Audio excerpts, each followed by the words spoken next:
Hi, it's Vera. Hello, it's Suvira. Welcome to another episode of Kapow Dal. Today, we want to platform someone in a marginalized group in the Thailand society. It's a group that many parents want to ignore, choose to ignore, or dare I say it, even pretend that don't exist. Oh, are we talking about poor people again?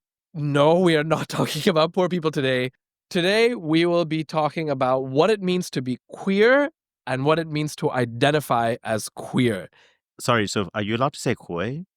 Queer. Oh, queer. Okay, sorry, carry on. Today, we will be talking about what it means to identify as queer, or as the uncles like to put it, LGBTQ ABCDEFG.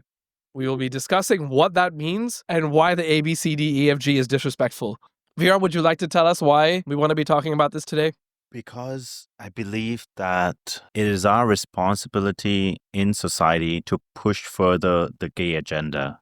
Yes, that's true. We need to expose everyone to the gays. This is a really important topic in today's society, especially with the current headwinds and political climate today. Vera, can you tell us what's going on and why it's important?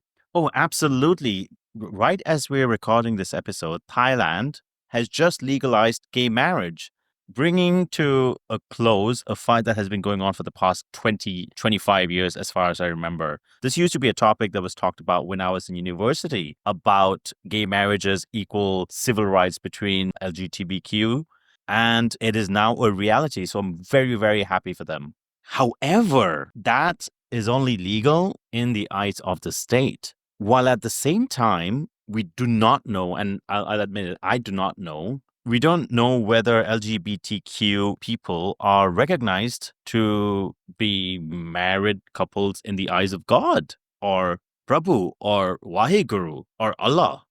Please don't shoot me. So this is something I want to find out about, and that kind of got us thinking about doing this episode. Yeah, it is interesting that Thailand has legalized gay marriage, but we have no idea about what this means in our society. Do you think that Gurdwara or Sabha would allow such unions to take place? I know that, at least based on my upbringing as a Sikh, they should.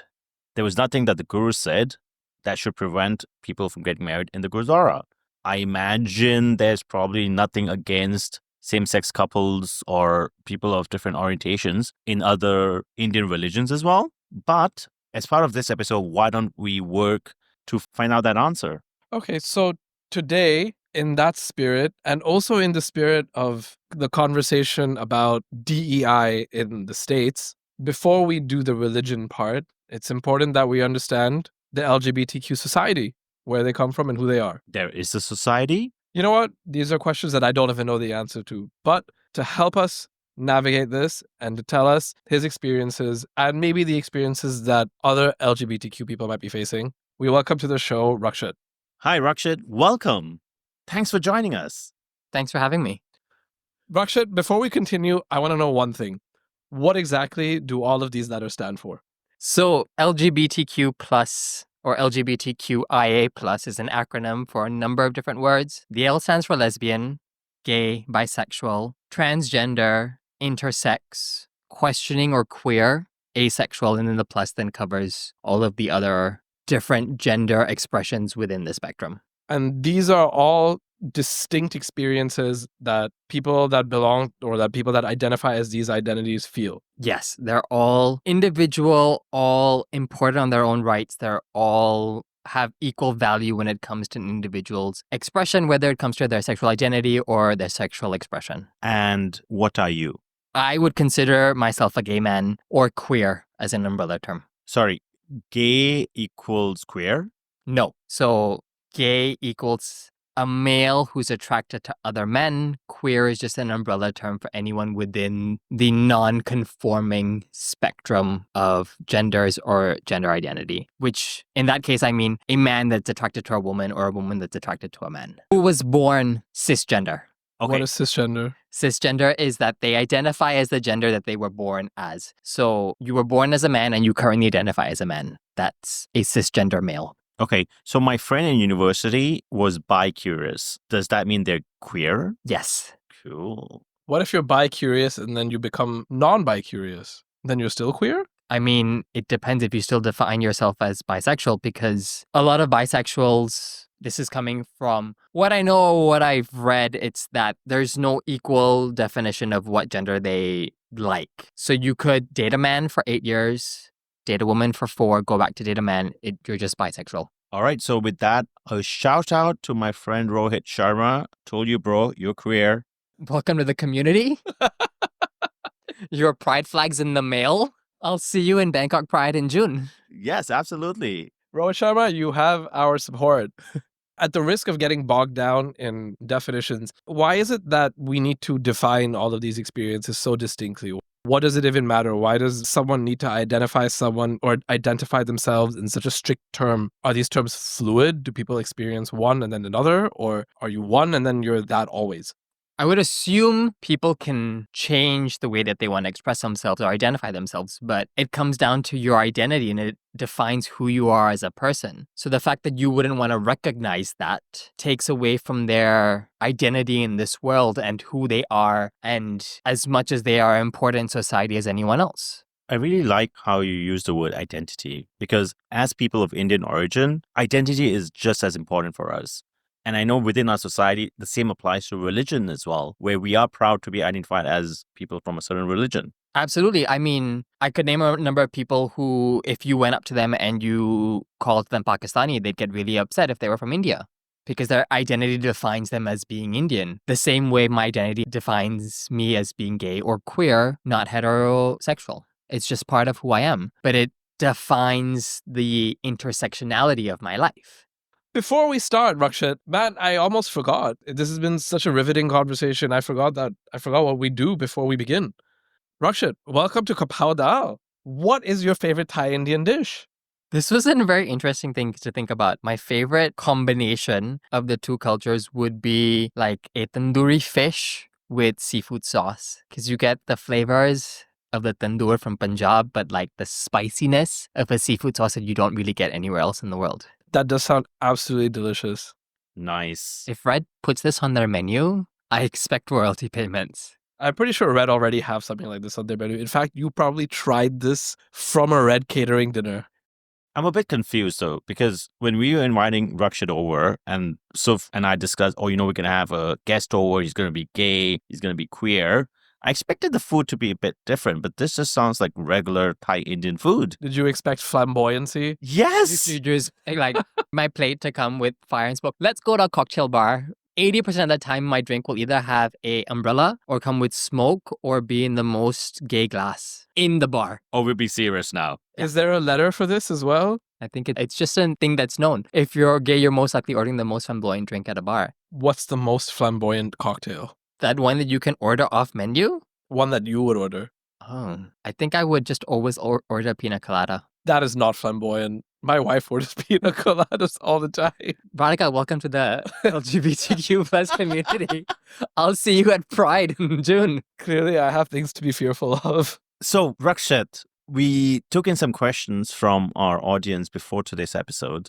I would like to ask you the most interesting one. And hey, you know what? This is a safe circle. Whatever you say, I want you to be comfortable with this, but we need to hit the hard shots. So the question is there a gay agenda?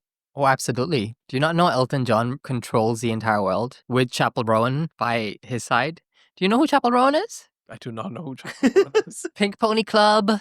What's the Pink Pony Club? To educate you on Chappell Rowan and the Pink Pony Club. Do you at least know who Elton John is? Of course I know who Elton John is. Okay. Absolutely. So do we like Elton John? I like Elton John. I think Elton John's out to get me. No, but I do like him. Maybe I am. That's a joke, by the way. Just to be clear. Okay, so there is not a gay agenda. I can neither confirm nor deny the presence of a gay Illuminati. I feel like this is like an MI6 interview now. But anyways, I digress. Let's go back to maybe serious things. So, Rakshet, you were born in Bangkok. You're a Thai Indian. You moved abroad. You've lived in the UK. I think you lived in Dubai as well? Australia? In Australia. That's You've like now- the Dubai of Asia Pacific. You've I now don't think anyone from Australia would say that, but yeah, okay. Also, Dubai is the Dubai of Asia Pacific. Yeah. Yes. You've now moved back to Bangkok. So, Rakshat, when did you find out that you were gay? And how was that whole experience like? Do you remember in Harry Potter when he gets the letter. So that letter showed up by a man in a rainbow cloak when I was about 13, 14 with my card identifying me as a member of the LGBTQ plus organization. Was Oh, this is part of the gay agenda we were talking about Absolutely, earlier. absolutely. Have you not had this person just show up at your door? No, he did not. I think my dad kicked him out. Was he kind of big and did he, Did he have lots of beard? Was he a bear? Do we want to go into that conversation? What's a bear and an otter and a twink and is that a thing? yeah? Dude. That can be part 2. What the? I'll take you into that later. When your question was, when did I Okay, so get told I was gay? No, not when did you get When told. did you find out? When did I know I was gay? Rakshet, can you tell us about your journey of sexual discovery? So it's very interesting because unlike people you might see in the media that said that they came out in their early teens or early childhood, I didn't actually come out to friends and family till I was in my early 20s. And that's when I think accepted that I was gay.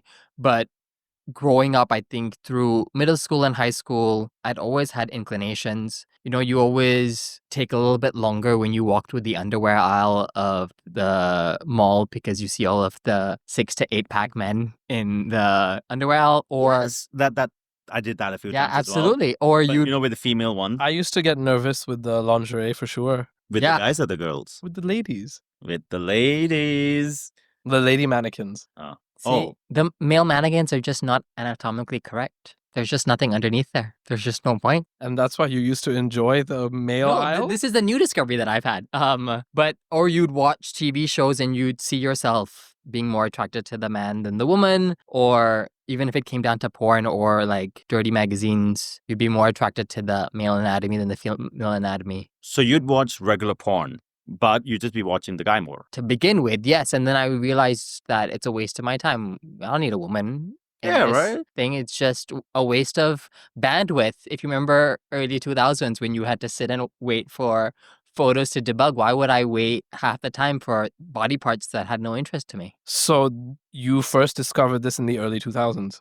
Early 2000s. Yeah, I was in my teens. Yes. Yeah. Early 2000s, you would have been 12, 13 years old? Yeah. Looking back in hindsight, you knew back then. I most likely knew, yes, in my either late middle school or early high school that I was more attracted to men than I was to women sexually. When you realized that you enjoyed male porn or walking through the aisle of male lingerie more than the ones with the opposite sex, did you feel any sense of confusion, or did you know immediately what you were experiencing? Oh no, absolutely. I'm sure there was definitely a sense of confusion because if you think about this in the early 2000s, there wasn't queer media on television or in what I was seeing around me. A lot of the TV shows that I was watching that were coming out of America or out of Thailand, I think the only gay characters that were on there were Will and Grace. Like there was nothing for me to be like, this is normal or this is something that I can aspire to. Even, I guess, even in society, I couldn't identify another older gay individual to be like, hey, that's normal. Like gay people exist in my spectrum or in my wheelhouse or in just my day-to-day life.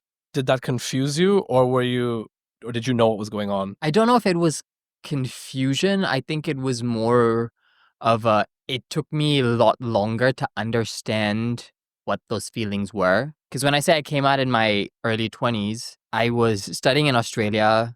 I'd either already finished my undergraduate degree or was about to and then start my master's, where I fully tried to understand what these feelings were and what culture in the world looked like. And again, this was more Australian culture or just online media at the time. Right. And when you were still in Thailand, though, that of course, when you're in Australia, you're in university, it's more open. There's so many people you don't know around you. It's new friends. You get to define your circle of friends, right? But when you were back home, when you were in high school, how was that like, though? Like, was there any constraints around what you felt you could think or express yourself?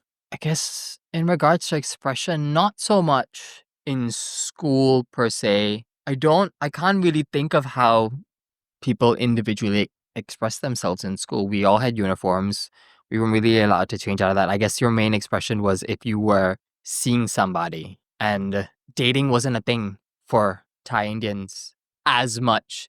You would find the odd people that would date, but like as a general group of 20, 30 Thai Indians, maybe 5 were in a relationship because it wasn't common to date if you weren't going to get married to the person or date outside of wedlock. Okay, so you are from that generation as well where you dated who you married. Yeah. Or you married who you dated. Okay, you don't look that old, but cool. It's SPF and skincare. Ah. Or is it like special kind of cream? Does that mean you ever, in your confusion, fake dated a girl? I don't know if I ever fake dated a girl, but I maybe looked out for that side of my life and asked girls out on dates and then went out on dates with girls, but never took it to the next level or continued to date them. When you say next level, what is that? Holding hands? Making out? I'd say making out. Okay. Have you ever kissed a girl? Yes, and I liked it, as Katy Perry said. Nice. Sophia's kissed girls as well. I have a question for you. Do you think that even though growing up, maybe you had not fully accepted yourself as a gay person, do you think your friends knew your sexual orientation before you were sure of it? Not in the generation that I grew up, no. Well, I think the moment you're a bit, and I use this term really lightly, weird, as in not part of the norm, like a masked jock person or straight presenting, the moment you're a little bit effeminate in your hand gestures or the way you stood or you had a higher pitch in your voice, kids would call you gay. It still happens to today. Like, kids are so easy and be like, oh my God, that's so gay, or oh my God, you must be gay. So getting that through middle school and high school, I'm sure it was just a general bullying mechanism rather than a, this is who you actually are, rather before you know it in yourselves. It's, yeah, I would definitely think that I knew before my friends knew about it, just because there wasn't TV about it or it wasn't as prevalent. I don't think my friends really knew what it was or understood what it meant being gay or queer or how that might be accepted or not accepted. So I think I always knew before everyone else. You don't think people knew what it meant to be gay? I think they knew what it meant to be gay. I just didn't think they knew that it was okay. Okay. So it was more that you felt like there would be a lot more stigma attached to it. And I can imagine that with, I mean, I remember using gay as an insult back then, which, I mean, looking back on it is, I feel terrible about ever using a word like that to insult someone. But I imagine things like that would play or have an impact on you, especially. Yeah, and your confidence in being like, if they're just using, oh, that's so gay or that's, because what did gay mean when you use it as an insult? It was that's weird or that's abnormal or that's not part of the norm. Like, you're just so different, I guess puts that stigma on people to be like, if you think I'm so different anyways, maybe there's just no point in me accepting myself in front of anyone else. And it's used in an insulting way as well. It's not. Yeah. I mean, I still have some older cousins to this day who will make jokes which are very horribly and insensitive and homophobic. Yeah, and I'm glad to see that the newer generation don't do this as much. That being said, I have heard younger kids today, when they're talking about sexuality, use similar jokes to the ones that we did, which is sad. Okay, but Rakshet, let's kind of bring this back to you and your experience. So you discovered, or you would say that you kind of confirmed your discovery of your sexuality in your college years. Were there particular triggering moments that you had aside from you realizing along the way that you liked male porn more or that you enjoyed spending time in the male lingerie section more? Can you think of moments specifically? Can I think of specific moments? You can say no. I'm trying to understand the question. Moments where you were like, hey, shit, maybe I don't like women. Because I imagine as a kid, okay, my journey as a kid, I go through, or I mean, I'm in year 6 or year 7. I started having a crush on a girl. I get shy around said girl. Oh, I'm like, oh, I like a girl. But I can imagine that for someone that is gay or queer, it would be more like, oh man, that guy is attractive. Oh shit, am I allowed to think that that guy is attractive? But I find him attractive, but I don't know whether I'm allowed to have these thoughts. And so I would repress them. I mean, absolutely. I think I definitely had those thoughts in middle school and high school. And it would have come in a variety of things, either seeing someone that was attractive in school. So someone who maybe had abs would have been considered as like the general, like that person's attractive. Or seeing something on TV. I remember being really attracted to Zac Efron from High School Musical. I don't know if I still am because he's done shit to his face. And I don't know if I'm still attracted to him, but that. Or watching Pirates of the Caribbean and being like, Keira Knightley's beautiful, but damn, Orlando Bloom is hot too. So it's those kind of thoughts that go through my head. And it's like, are these okay? Like, anyone else around me having the same kind of thoughts or feelings? Can I talk to anyone about them? No, because who around me might express the same sort of views. Did you have anyone to talk to about them? No, and I don't think the internet was as big a thing for me growing up that I could find a community online to reach out to have these conversations with. Is that something that you wish you had? I don't know.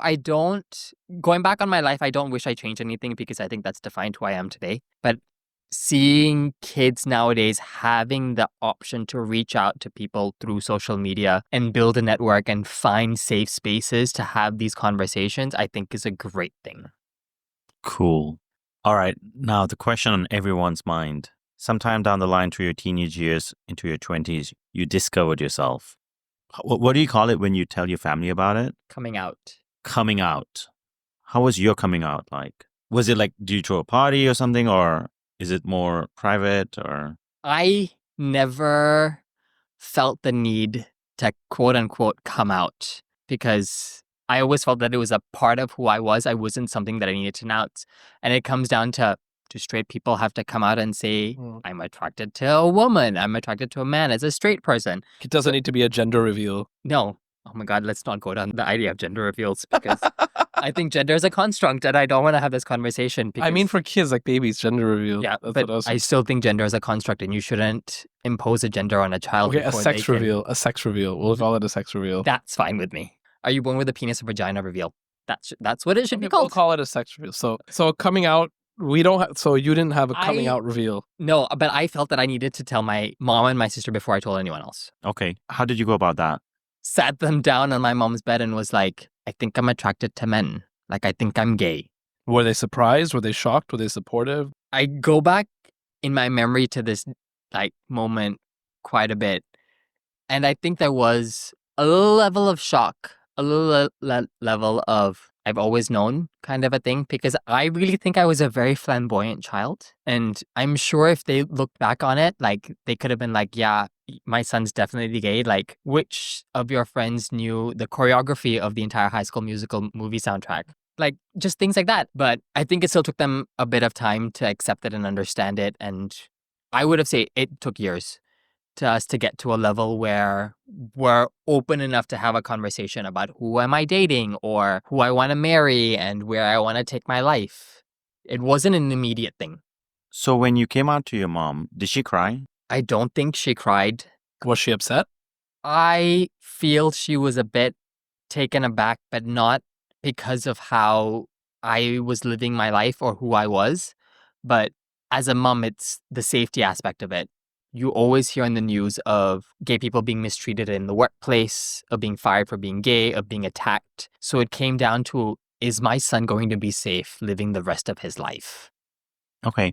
Then, based on your experience of coming out, I would like to hear from you two aspects of it. One is, say we have a listener who is coming around to discovering themselves. How might they construct their coming out to their parents? Did your mom ever feel there was a pressure from society to nudge you to maybe reform? Reform. I don't know. What's the word? Re-education. Catholic What, re-education. conversion therapy? Did she take you to see the Pandit? No. I know there was no pundits, there was no pujas involved. I wasn't like strapped down and exercised. Do you know any Pandits who might be willing to do so? An exorcism? No, well, not exorcism, but a straightening of To the person. pray away the gay? Yes, Yes, to pray away the gay. I'm sure you could find a pundit somewhere in India who would do it. I mean, in Bangkok. Honestly, it's not something that I'd want to think about. Yeah. But did my mom have societal pressures? With respect to that. I mean, there was definitely a component that related to society. I don't think my sister was always on my side. She was like, who cares what society thinks? It really doesn't matter as long as you're happy in who you are. But I think that because there was no representation within society of what a queer relationship looked like, it was more of a, that's like, you're gay, we're happy for you, we want you to be really happy, but you might not be happy here. Maybe you move overseas, find a partner, get married, have kids, do whatever you want. Then if you ever want to move back to Thailand and you're settled, people can't question your judgment or your involvement, or if you're representing the right kind of mind frame, if that even makes sense. It was more of a go do it, like get settled overseas and come back and then maybe be the representation here, or like, because there's just there's always going to be questions. Right. Do you think there are still a number of closeted Thai Indian queer folk? I wouldn't want to out anyone, but if you look at general statistics globally with most recent census data from 2024, an estimated of 10% of the population is part of the LGBTQ plus Seriously, 10%. 10%. So that means if I look around my family gathering of 60 people, I've got at least 6 people in the closet. Yes, I don't want to put an exact number on it. I wouldn't say if there's like 10% of people in a room, one person's gonna, like, if there's 10 people in a room, one person's gonna be queer. It's the same statistic if they say with cancer that 1 out of 3 people is gonna develop cancer in their lifetime. So if you look in a room of 30 people, 10 people are gonna have cancer. It's not that you're gonna point them out. It's just a general statistic. But statistics are based on evidence to an extent. So there are definitely members of the LGBTQ plus community that don't feel comfortable enough presenting themselves or identifying at it.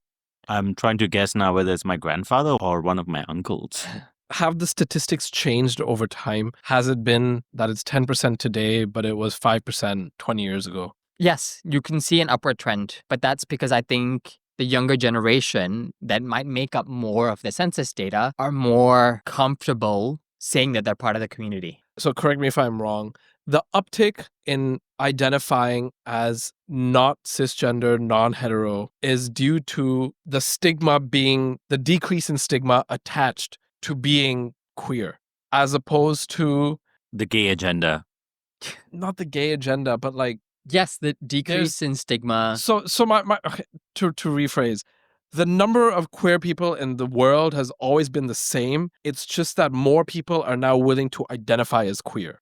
I would say yes. And in history, if you look through historical texts from across the world, you can see evidence of queer relationships. Now, many historians might be like, they were best friends, sleeping in the same bed, which is a very common thing. But you can see evidence in like Roman emperors, in Vedic texts of queer people. I mean, there's some random theories of ex-US presidents who were queer because they wrote love letters to other men. Like, it's always been there, but it was just never.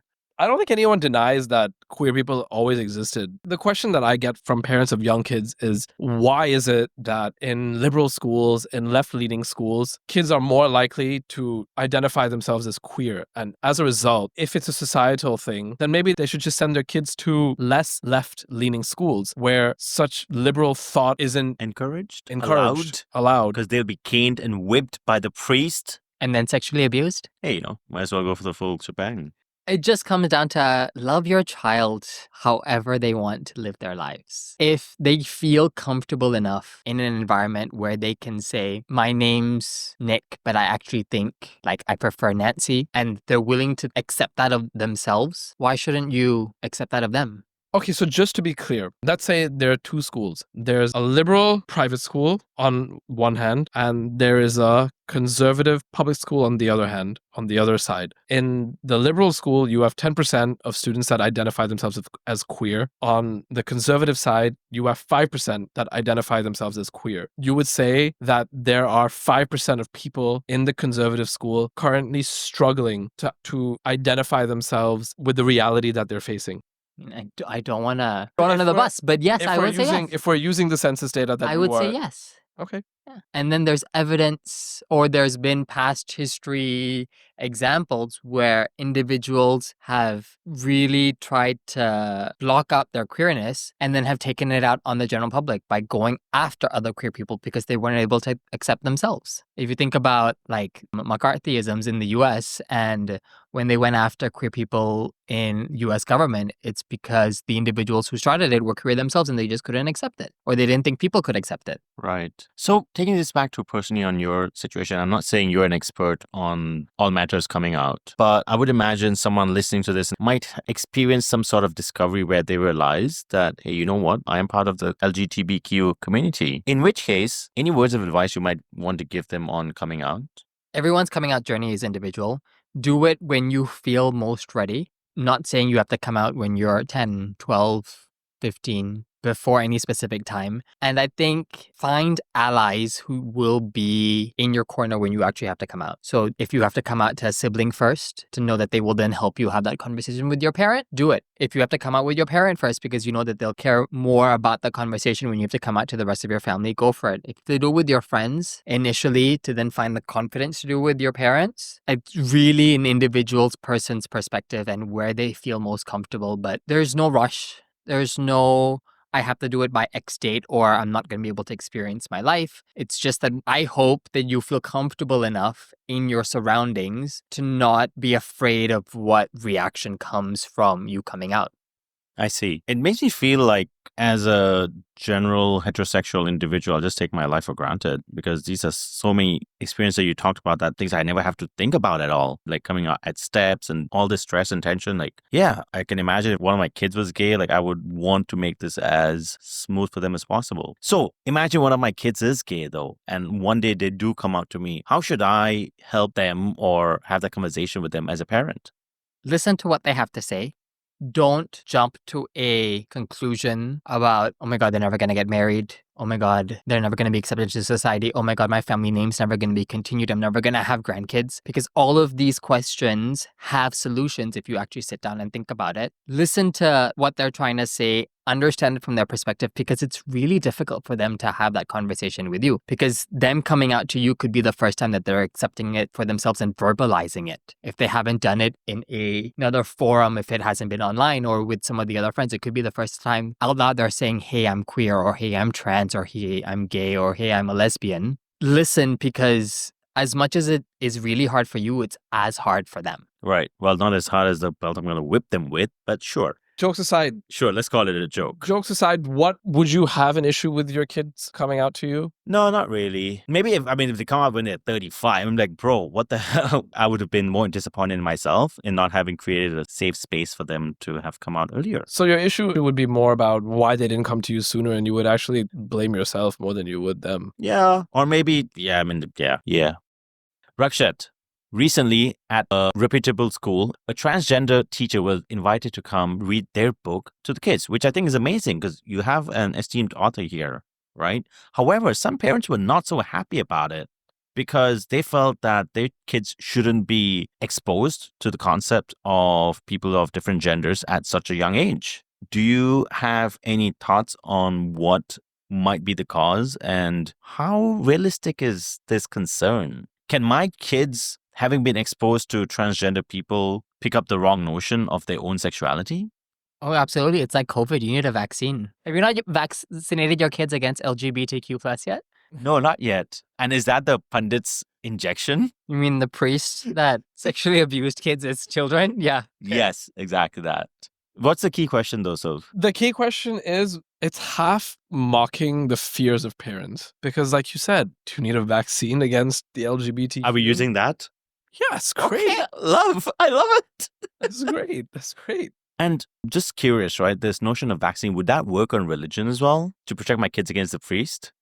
Just don't send them to Kudara school. I mean, Rakshat's already said that kids feel comfortable to come out, and that's why they come out. It's not, you're trying to create a safe space for all kids to come out and be who they are.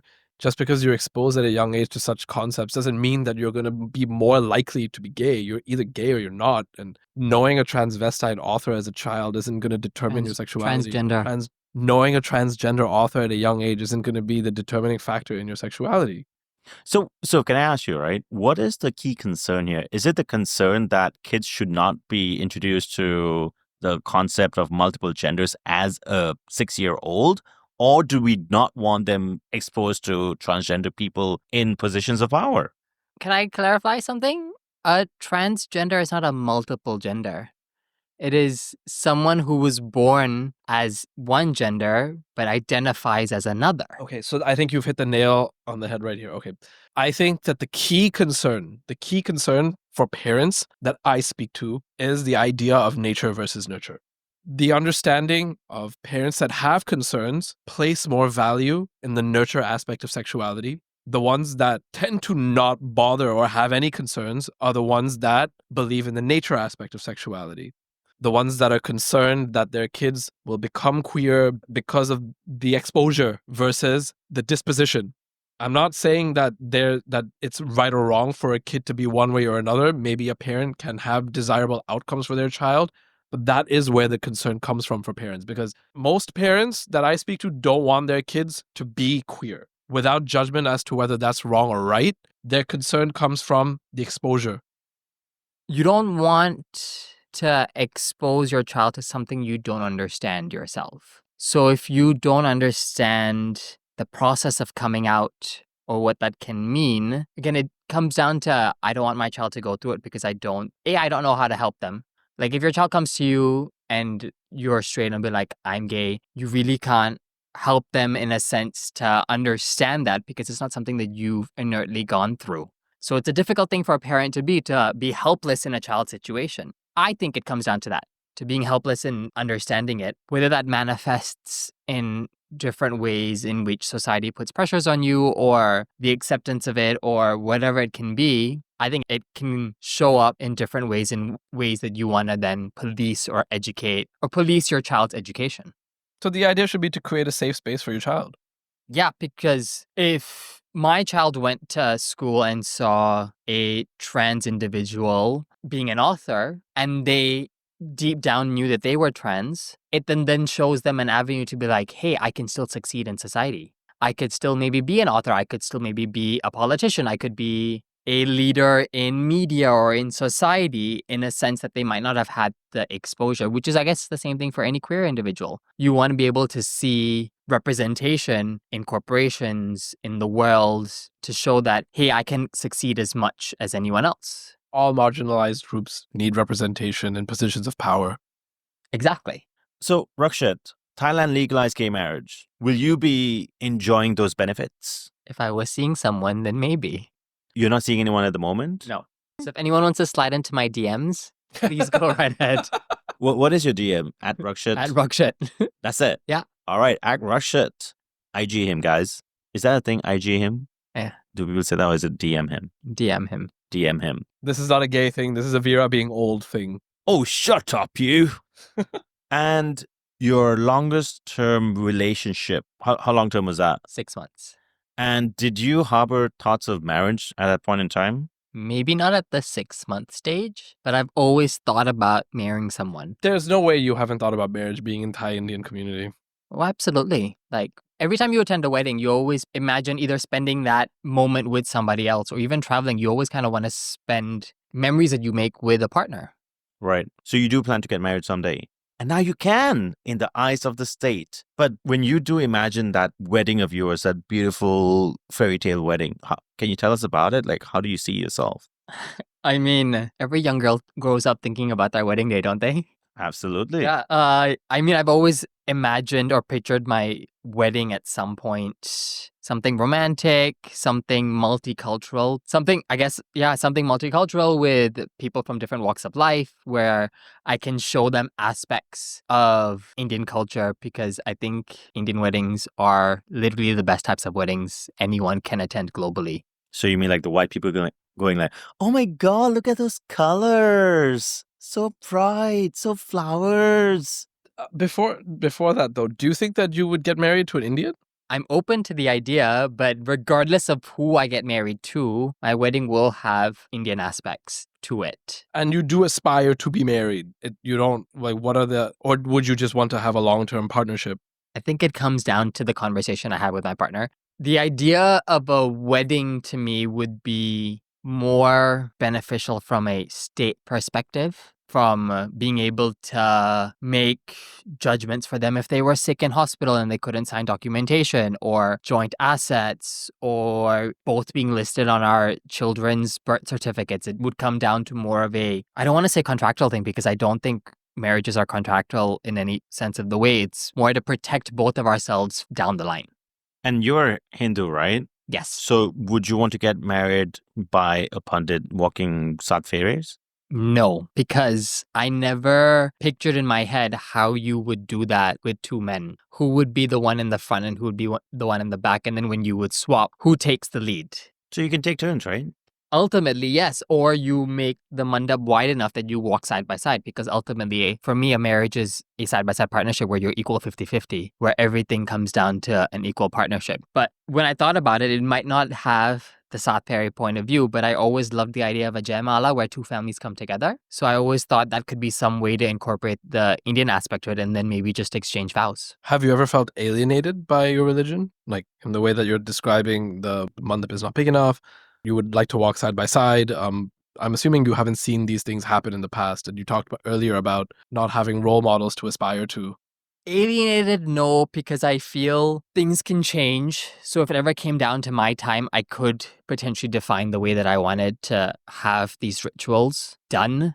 Have you ever seen it be done? I'm sure I've seen YouTube videos of queer couples getting married. I just can't picture anything at the moment. I saw a double barat recently, and that seemed pretty cool. Yeah, I think that'd be a great thing. And then you meet in the middle. That's what I think. And then that then links back to the Jaimala where the two families meet for the first time and then they like exchange appreciations for each other. And then you kind of move forward from there. And that's when I think then you would go down the idea of a white wedding and exchange vows either in front of a priest or in front of an officiant or in front of a family member who would then proclaim you married under the eyes of God. So you'd want to pull aspects from traditions that you grew up with and incorporate other traditions from things that you've seen.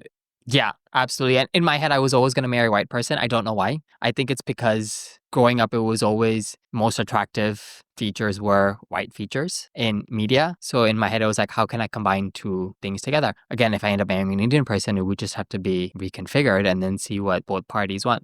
Aww, you hate our brown skin. Rakshet's a self-hater. Yeah, honestly. Bro, it's Hollywood. You know what it is? It is Hollywood. It's media. Yes. Whereas kids now, they grow up with attractive and more different examples of what beauty looks like. Hrithik Roshan. Is that still a thing? I think he was more early 2000s. Yeah. What's the guy now? I don't know. I don't know. You tell me. Sanjay Dutt. You guys are as bad as each other in this conversation. You find Sanjay Dutt attractive? I don't know. My mom likes him. She likes bad boys. I Is don't what? know. So this sounds like a beautiful idea in theory. Do you think that you'd be able to find a pundit that would marry you? If you're asking if there's a pundit out there in the world that will, yes. And there's been pundits around the world that have performed queer weddings across Europe and across the US. Do you want to get married? I mean, it would come down to, okay, if Pandit here locally agreed to do it, it would just be the conversation of how the ceremony would run. And then absolutely, if we can find a middle ground where you are two equal parties coming into it and leaving as two equal parties, then yes. Okay, great. In my head, I just haven't thought about that. Even with in the weddings where you walk around 4 times, the man leads for the first 4 and then the woman leads for the last one, if I remember mine correctly. And then, or switch aside from sitting from the left to the right, I also don't understand the historical reasons behind it. If someone explained it to me, I could be like, okay, maybe we readjust it to make it make more sense for an equal partnership. Because at the end of the day, that's what a marriage should be, a 50-50 partnership. So going back then to when you said that at least 10% of the population should be gay, statistically speaking, and I'm not so good in statistics, does that mean that within the priesthood, 10% of the pundits are gay? I don't think you can put statistics in that specific Only the sense. non-gay priests are accepted, obviously, unless they're Catholic. But there are gay or queer pundits, imams, priests in the world who practice and who preach equality and inclusion. Are these figures supported by their religion? To an extent, I believe so. I don't know if there's a figurehead that has said no. So I know with Hinduism, there isn't a almighty figurehead who's I control all of Hinduism. There's no like pope for Hinduism. So I believe whoever's come out or whoever is a queer pundit is okay with it. Whereas with Sikhism, there is a head Gyani. From research that I did, There is. one other Gyani performed a queer wedding a couple of years ago, and then he got banned because he performed a queer wedding in front of Guru Granth Sahib and it wasn't allowed. Yeah. But the awesome thing is, within Sikhism, it is actually not allowed. Because when the head Gyani says, no, this is not allowed, blah, blah, this is just committee people coming up with rules that the way they want to interpret religion. Just to be clear, you identify as Hindu? Yes. I find that amazing. I find it amazing that I you still that identify you as still Hindu. identify as Hindu, that you haven't felt alienated by Hinduism. What keeps you Hindu? I think just growing up, I identify as Hindu and believe in Hinduism and that, but deep down, I still find myself really spiritual. Like, I will feel comfortable sitting in Gurdwara and listening to Shabad or going to a church and listening to Mass because I just feel a level of spirituality deep inside that connects me to a higher being. Also, because I never found Hinduism as anti-gay. And if you look at texts going back to 4000 BC, our Vedic texts had individuals that were transgender, or you had our deities who would change gender to perform a specific activity or would combine genders to have a specific reason. It's all in our Vedic text going back to 4000 BC, 1500 BC. Being queer really only got banned or against the law when the British came and took control in 1800. Interesting. Can you elaborate on that? So Penal Code 377, which was a huge thing across the Indian subcontinent, was a British rule that said that homosexual acts were illegal. And that got instituted in like 1860 when the British came and took over India and didn't get decriminalized by the Indian Supreme Court until like 2018. But if you look at Vedic texts before that, you've heard of the third gender, the hijras. That's been something that's been really common across the Indian diaspora way before the British showed up. I want to ask you one last question. For people that are struggling, kids that are struggling. I don't think it's just kids. I think you've got adults that are struggling as well. What's the darkest you've ever felt in relation to your sexuality, and how did you come out from that hole? I think it was initially, am I ever going to find love or feel loved? By your partner? By anyone.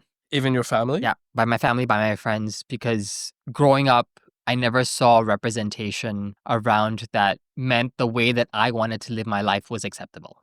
There wasn't queer uncles and aunties in society that were openly queer and in love and accepted and attended parties and all of that stuff and were happy about who they were. So it was always, am I going to be disowned by my family, by my friends? Because again, growing up, the media was very white-centric, very European-centric of kids coming out, being thrown out. So it was always, am I going to be thrown out by my family? Is my family still going to love me? And then the friends that I have made through 12 years of schooling, are they still going to be my friends? Were those fears that ran through your mind? Absolutely. And it was fears that I think made me come out a lot later in life, that made me feel comfortable that, hey, if everything went wrong, I might be okay. In hindsight, would you say those fears were founded? Yes, absolutely. I think it took some of my friends a long time to come to terms with having a gay friend because it was not something that they saw around or understood, or comes down to the fears of your parents being like, am I being friends with a gay person gonna turn me gay? It's stupid things like that because you're not taught about it or you're not educated about it or you don't see it in the media so much that you just think that it's something that I can contract like a disease. With that, let's go on to the last segment of today's episode. As usual, who done it? Who done it? Who Done it? Who done it? All right, Rakshet, for today's Who Done It, in your perspective, which person of the queer community would you say has inspired you most? I don't think there's one person. I think it's really anyone that's openly queer and accepts themselves for who they are and doesn't care about society's judgment. So whether that be drag queens like RuPaul or Pangina Heels or individuals within like US media like Bowen Yang and his podcast Las Culturistas, these are just people that I aspire to be because they just don't seem to care what people think.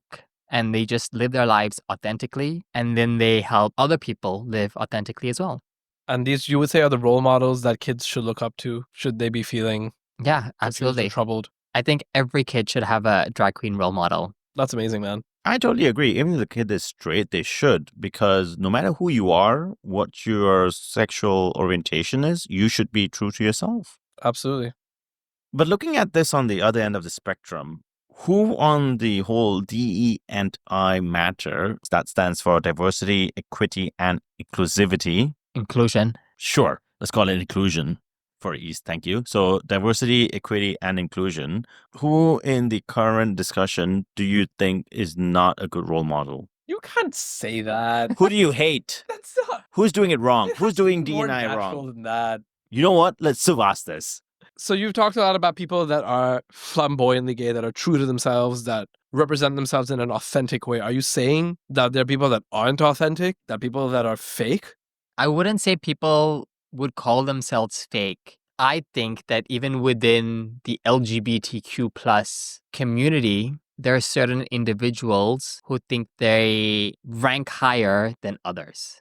Don't want to name drop white gay men that think that they sit on top of the pyramid because they think that their rights are never going to be inflicted like the rights of trans people are. But if you're seeing white gay men that suddenly step back on DE&I initiatives that you're seeing in Apple or Paramount, if you aren't going to protect entire community, all your brothers and sisters within the LGBTQ plus spectrum, what's the point? Hold on, the people that initiated these policies were gay?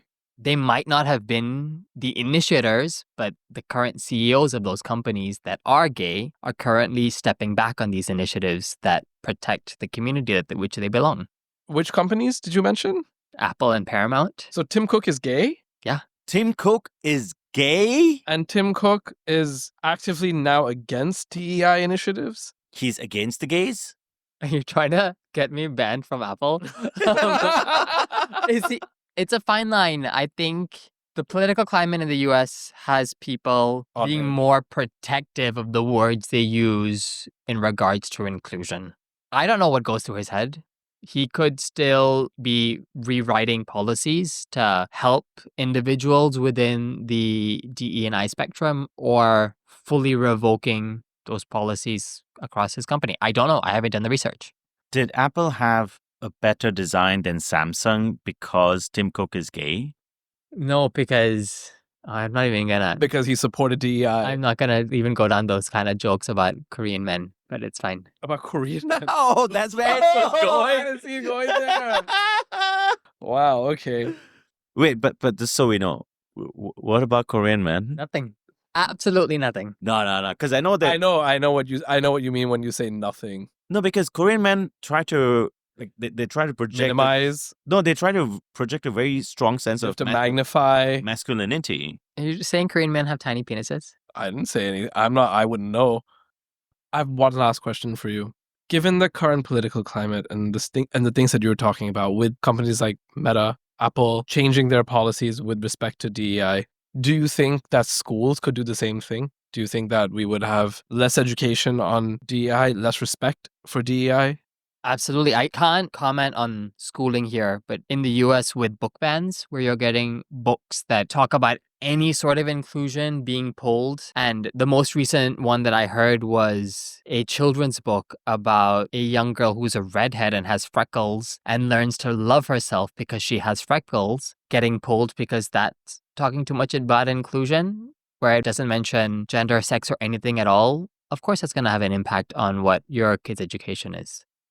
Well, I think that we will be a better world if we're all accepting of each other, we create safe spaces for each other, and we allow our kids to flourish and feel safe Flamboyantly. in whatever way that they want to be. Amen, sister. All right, Rakshet, thank you so much for spending the past few minutes with us. Very enlightening, and I do have a lot of things to discuss with my kids after this, and my cousins. And Rohit Sharma, last shout out to you, bro. Thank you so much, Rakshet, for being on the show. It was great talking to you. It was a really enlightening conversation, and I hope that our audience also finds it equally as enlightening as I did. Thank you for listening to another episode of Kapao Dal. Bye. Bye. Bye. Goodbye. Bye. Actually, you want to say bye? Bye. Bye. Bye. Bye. Bye. We should do the NSYNC. Bye, bye, bye. Thank you for listening to another episode of Kapao Dal. Bye, bye, bye.